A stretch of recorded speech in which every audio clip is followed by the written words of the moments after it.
This is the moment we've all been waiting for the thousands in attendance and the millions watching around the world. Let's get ready to rumble!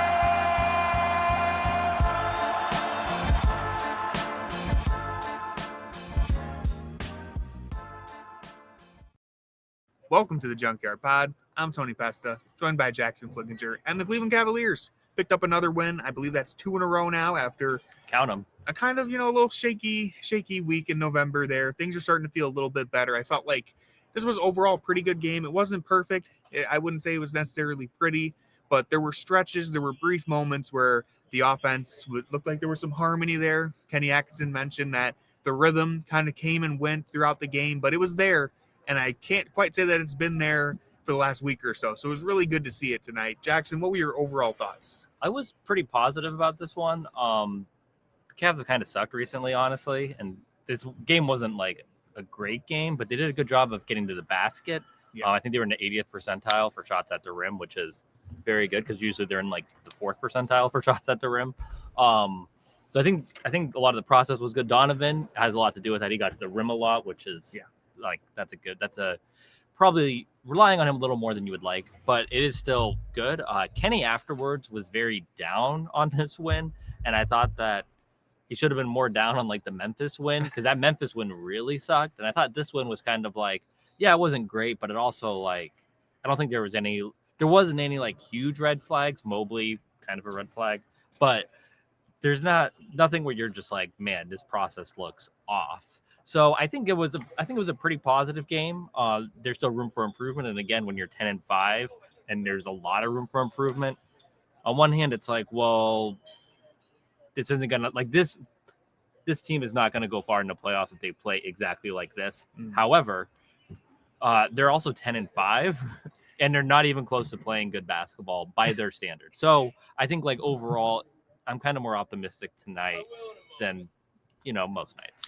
I agree, and it's so funny that like they are 10-5, and that's a good record. That's a pretty decent record. They're either second or third in the Eastern Conference as of recording, but it doesn't feel as good as it looks. And I think part of that is because we were kind of spoiled last season. Part of it is because the process isn't where it needs to be. But hey, we got a Cavalier tonight unofficially. I'm saying unofficially because I don't understand why they hit the machine tonight. The previous game. Wendy said I need a sponsorship. I guess so, because the previous game felt way more of a Cavalier at the end against Memphis. Tonight, it was literally, I think, a 13-7 run, 15-7 run. And they were like, it's a Cavalier. So we'll take it. The Cavalier siren. After the game ended, too, which you don't usually see it. I can't recall a Cavalier post buzzer. There's been game-ending Cavaliers. Yes, but that was not it. The game is literally over. Fans are walking out of the arena, and before you go, it's a Cavalier. That was a little bit weird, but nonetheless, you mentioned Donovan Mitchell getting to the rim and everything. 37 points on 14 of 22 shooting, only 8 3-point attempts. He hit 4 of them. I thought that. Yes, there was a point in this game where the Bucks went up double digits early in the first quarter, and Donovan Mitchell kind of just single-handedly willed the team back to regaining the lead. 14 first quarter points were huge. I think 25 points overall in the first half. Despite the fact that it was a lot of the Donovan Mitchell show, I actually thought the Cavs' offensive process looked really good. Like, Mitchell wasn't hitting super difficult shots. He was getting to the rim, doing that deacceleration. The ball was moving around. They didn't record. Yeah, he's really using that at like a career high rate. But even though they only had 25 assists as a team tonight, I thought this was one of the best ball movement games they had. I really thought that everyone was getting involved. I tweeted this out, but I thought that we saw them flow into their second and third actions more than we had previously. It felt like they'd bring the ball down the floor, finally get into their first set, and then if that doesn't work, it's just kind of everyone's aimlessly probing. Tonight it was like, all right, first pick and roll didn't go, swing it, now we're running another side action here, now we're doing this, and everything just seemed like not perfect, but for long stretches of this game it seemed like it was closer to what I want the process to be. And I think that comes from getting to the basket. If you're getting to the basket, everything just looks a lot better because it turns this side to side swinging into up and down and then side from there, as opposed to it's like a 3-dimensional instead of like the Cavs offense is a side scroller. Now they've upgraded to an N64. It was a 2D platformer. Now we got open world stuff you going have a on joystick here. now. So anyways, it's just like, and I think one of the things that I also want to point out, and this is sort of different, but I think the energy that like Thomas Bryant and Naquan Tomlin brought in the second quarter were huge. Like you look at the stat sheet, and I think they had like 4 combined points or something. Thomas like Bryant did not score, and Naquan Tomlin had 2 points. All right, but 2 combined points. But I think that they were Thomas Bryant sealing out Gary Trent Jr. and throwing him into the third row, right over there. We like that really gave this group it a lot of the momentum. Cavs. Yeah. It's like if Thomas Bryant is going to come off the bench and play one of his first meaningful stints of the season, and he's playing harder than everyone else, it does send a message to the rest of the roster that if he's coming off the floor, and he's like a veteran, this isn't a second year player like Tomlin doing that. This is the vet coming in and doing it. It sets an example. Yeah, and I think that was really big, and you combine that with just Donovan being on. Sam Merrill being a flamethrower. 6 of 9. The Sam Merrill counter. Count them up. We're back on track. This was a big game for the counter. We'll get to a lot addressing an enemy of the pod later. And then, so it's just a lot of like, I think that was really helpful. Also, another thing is that I think they more emphasize trying to get these like deep post steals. And they've tried to do that in transition more. But I feel like today was one of the first times where they actually like, did it where like Allen got the ball, Jarrett Allen especially a decent amount in those situations. Mobley got the ball in those situations and got ripped. It was a bit of a rough night for Mobley. I do want to say, not to derail what you were saying. We can talk about that now. Well, first I wanted to mention Allen because he only played 24 minutes. What is the deal with this? I don't know if he even played in the fourth quarter. It doesn't make sense to me because he wasn't bad. There are some nights where Allen is bad and it makes sense. Tonight wasn't one of them. I don't really understand why he's kind of, and Kenny did say none of the rotations are solid or anything, but this has been a theme. He has not been playing much and only 24 minutes, but he took 7 field goal attempts and 4 free throws. I wrote for the grades, which I ended up changing. Kenny a week or two ago said, hey, the ball finds energy. We asked him, why isn't Jarrett Allen getting the ball? Well, we didn't. Someone else asked him, not us, just to be clear. But why aren't the bigs getting involved? And Kenny Atkinson said, well, the ball finds energy. And I didn't feel like they were playing with energy. Tonight, I thought Allen was playing with energy. And he was getting the ball a lot, but I ended up changing it for the grades. So I was like, well, only 12 points. It doesn't really ring playing with energy, but he played well tonight. I don't understand. And like, is he on like an invisible minutes limit because of his finger?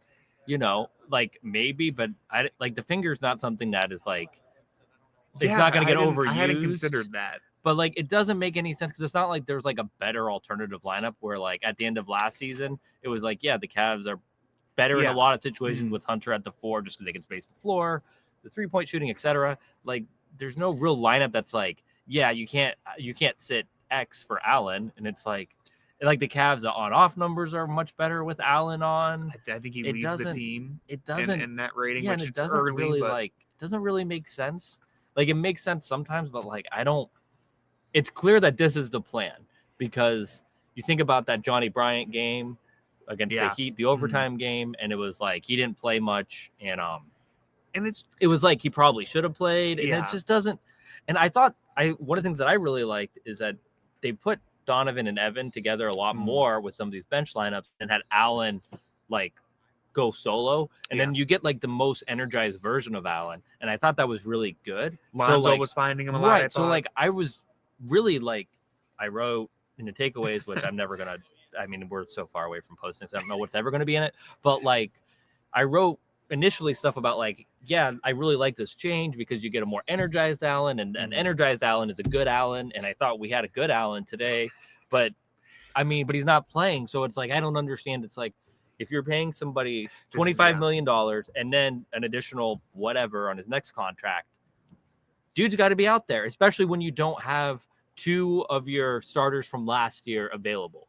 It's like, and 24 minutes it doesn't make sense. And it's been like that for a while. And I don't quite understand it. And it's weird. Dean Wade played 27 minutes tonight. Craig Porter played 20. And we don't have time to get all the way into this, but, and I don't even want to look too deep into the first 15 games of the season, but it is strange to me. Again, I'm trying not to overreact to 15 games, but you clearly committed to this core 4. Jarrett Allen is part of that. You're a second apron team. If like I made the argument in the past that, hey, if you don't close games with them, I think that's okay. Your fourth best player isn't always going to close games. Not playing the entire fourth quarter is different. And it's not like a situational thing. Yeah. That's the thing. Like this doesn't appear to be like a matchup dependent. It's not like, it's just the plan. Hey, you can't have, Jarrett Allen out there if you're going against Holiday, White, Tatum, and Brown and Porzingis. It's like, well, that like those five guys, you cannot have somebody like Allen out there on the floor. Kyle Kuzma, Miles Turner, AJ Green, Ryan Rollins, that's not the list. The guy, Bobby Portis. Can Jarrett Allen not stay with Bobby Portis? I think he can. So it doesn't make sense. I think a good way to transition to Mobley too when talking about this is that last year, for really the first time, we saw Mobley's on-off ratings when he was at center looked better than when he was at power forward. If I remember correctly, or at the very least, I think it was better in other times, but at the very least, it was like way better at center than it had ever been. Yeah. This season, I believe Mac Perry tweeted it out.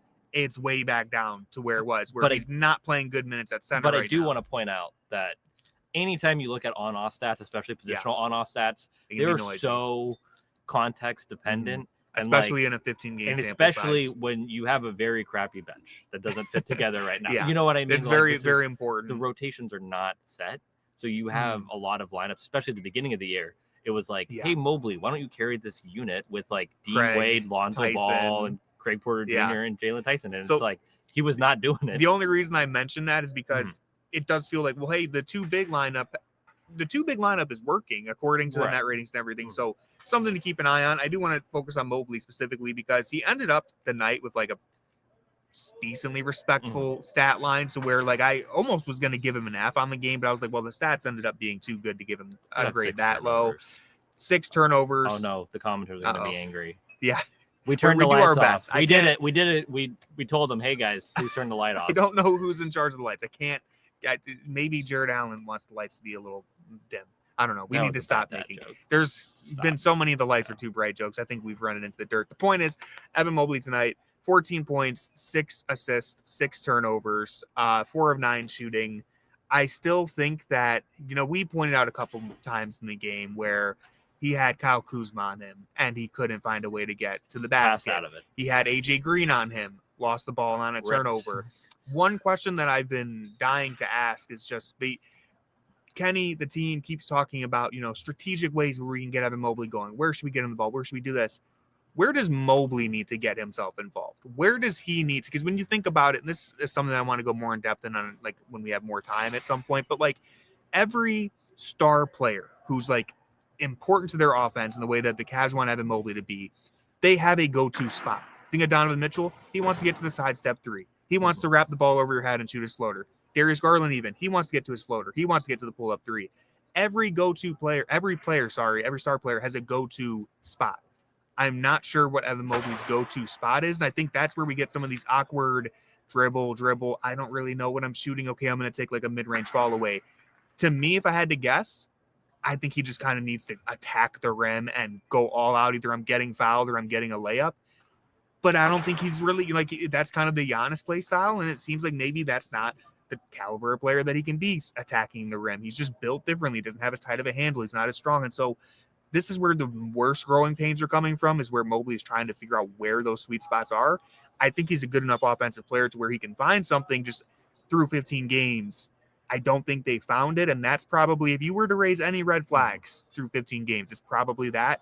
Still think, it hasn't been, I think that Toronto game was so bad that people started to press the panic button. I don't think we're quite there yet, but it is something to keep an eye on. He's got to get a go-to. He's got to get a go-to spot on offense. And right now, I don't think the Cavs know what it is, and I don't know if Evan Mobley knows what it is. It's like he just feels lost. And it feels like the thing he's most comfortable doing is shooting threes, which on one hand is kind of sick, but on the other hand, it's like 1 of 2 tonight.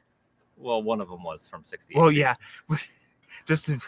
He did attempt a full court heave tonight with about 9 seconds on the clock. Maybe he took it off. I think maybe they took it off. I don't know. We'll have to see if that counted. That would be bad. Maybe the Cavs' bright court blinded him. He couldn't see how much time was on the clock. But yeah, he thought it was 2 instead of 9. He fired that thing up there. We want to see more from Evan Mobley. Real quick, rapid fire on at Craig least was good. two other guys. Craig Porter Jr. was great, posterizing dunk over Ryan Rollins, who said he's a below average athlete. Did you say that? I don't remember. I mean,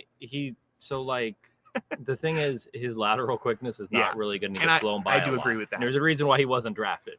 But he does. It's really unique when you have a player who has like good burst offensively, but not good lateral quickness. Yeah. I don't know where that comes from. I thought he was good defensively tonight too. He was great. The steal into the dunk, shot 4 of 5, or sorry, 5 of 6 from the floor, 11 points, step back 3. Kenny has mentioned that the team challenged him over the summer, and he responded by getting into the best physical shape of his career, and it's paying off. Is he all the way into being like the de facto, third string point guard? He's going to play minutes every night. I don't know if he's that far, but he's playing really, really good. I've been very happy. I think he's improved a lot, especially as a 3-point shooter. And then last guy that I want to mention, you can take it anywhere else you want to, but Lonzo Ball. He only shot 2 of 8 tonight. 1 of 6 from 3. But I thought this was one of the most fun games he's played for the Cavs. Really plays at a breakneck speed. He gets down the court for basically anyone else. And that's just the way, Kenny mentioned the team, the offense feels like a slog at times. Did say slug, and I thought this is the last time a Cavs coach was trying to phrase that. Didn't turn out well, but he was looking for the word slog. I think when Lonzo Ball's on the court, at least tonight, it did not feel like a slog because he was getting down the court so much faster than everyone else, and they were just playing off of that. Only 3 assists to get, 5 assists tonight, which is actually pretty good. I was looking at the wrong box over there. 5 assists. I thought the offense, when we talk about the process, when Lonzo was out there, especially in the minutes with Lonzo and Donovan Mitchell, I thought the Cavs offense looked awesome. So I really like the way Lonzo Plus played. 11. Good stuff. Plus 11. All right. We got to address the elephant again. Yes. So I have some thoughts here. Number one, and he is going to clip this. Bob, how do you say his name? I want to make sure. Schmidt. Okay. Just want to make sure. Let's set the record straight. Bob Schmidt is a fraud. Okay. He's gonna clip that. So what I want you to know is that if you listen to the podcast, which I would not recommend doing so, because really, if you listen to our podcast, you listen to his podcast because half of it was about us, which is weird because it's a Cavs podcast. Anyway, so what he does is he was in our DMs asking us like, oh, do you ask questions at games? Why haven't I heard you ask questions? And then we explained to him how the system works, where at Cavs games, when it's in the media room, we have to raise our hand and it gets called on by seniority. And as Mr. Pesta has covered like 6 games. I am a rookie. I have not covered as many games as, let's say, a Chris Fedor or a Danny Cunningham or all the other great people in the media room. I get called on later. And when you have somebody who's long-winded, like Kenny Atkinson is very long-winded. Complimentary. And so is Donovan Mitchell. Yes. Complimentary. Yes, because they think about the questions. They give it the seriousness that we ask. And it's very helpful for us as media people, as real media people. He asked us, like, oh, how come you don't do that? And then we explained the situation. She's like, oh, that's unfortunate. Oh, yeah. Like, yeah, but like, thank you for trying and all this stuff. And then we turn on the podcast and he's like, why are they even there? They just sit around and do nothing. They don't even ask questions. And it's like, bro, you asked us all these things just so we could do this. So I want you guys, the listeners, to know that like he is getting things that he knows are like false and then trying to use it against us. It's the most diabolical thing. It's the most, but it's the most Bob Schmidt thing. It's true. Ever. Diabolical, complimentary. I didn't say that. And then on top of that, we're gonna have to issue a cease and desist. Yes. Because first off, Fear the Fro. You know what's been around for decades? Fear the Sword. Fear the Fro just happened to come out of nowhere. You know what? There's nothing else in the world named Fear the, and then insert something here. Fear the Fro. That doesn't even make sense. He's getting lawyered right now. Right. Jackson's using his presumed law degree that maybe someone else took. Maybe he took the bar. Also, the Darius Brown thing really loud. That was really funny.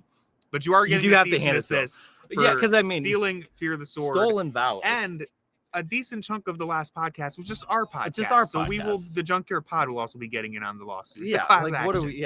So it's just like, you have people like David Zavak, Justin Rowan, Carter Rodriguez, Chris Manning, brick by brick. Built it brick by brick. And you're just over here trying to just come in and just ride on our coattails. And we just don't appreciate it. So I think we're talking about stealing trends and momentum. And then you come after me for first off, very harassed comments about how all redheads look the same and how He's gonna die. I'm gonna die alone. I have a loving wife. It's true. She is real. And two cats. And 2 cats who also love me.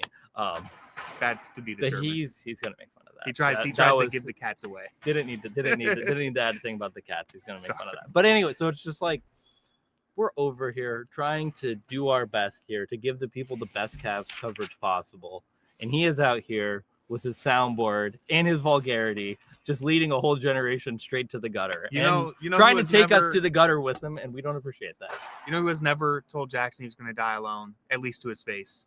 Tim Really? Bontemps. Tim Bontemps, that's for sure. He might be our favorite podcast host with a 3-letter name. I don't know. At this point, it's hard to say. I mean, I can't imagine it's Bob. Tim has never said anything nice, like, anything mean like that to me. So at least to his face. At least, I mean, I doubt that I'm interesting enough to talk about to other people behind his back. But anyway, so we just want to say that, like, we just want to messed up. We just want to enjoy Sam Merrill on his way to 300. This is the number one. Stealing that too. Jackson was the original Sam Merrill guy. I remember in 2023. He's just a stolen valor Jackson guy. Grinding those charge games, watching Darius Brown dish it to Sam Merrill for threes, and Jackson said, "This guy's got something."